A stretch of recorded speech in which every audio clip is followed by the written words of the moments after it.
Nej men alltså, typ. Alltså ska det här vara något skämt? Ska du verkligen gå här? Ja.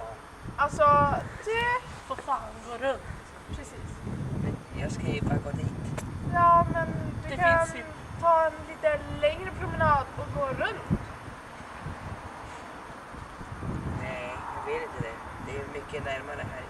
Ja, men Är du det får väl mat eller? röra på dina ben. Jag orkar inte. Jävla lat. Så patetiskt. Gå runt.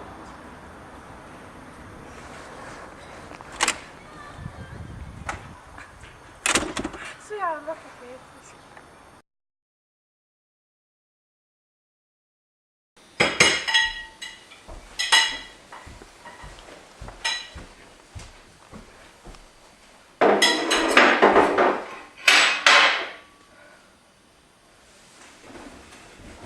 Alltså kolla, han sitter helt själv. Ska vi gå och sätta oss ner?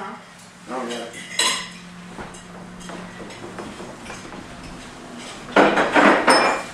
Tja.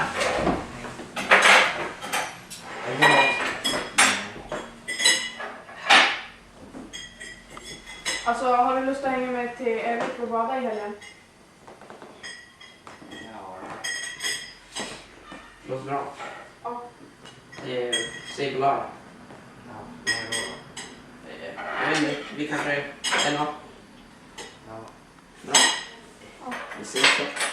Ja, men vi hämtar dig 11 på lördag. Ja, jag måste.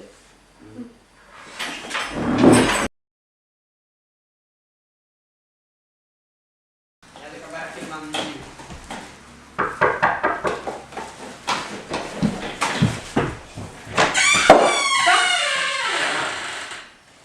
Kommer du med? Ja. Bra. Okej, vad bra. Då drar vi. Ja, hejdå.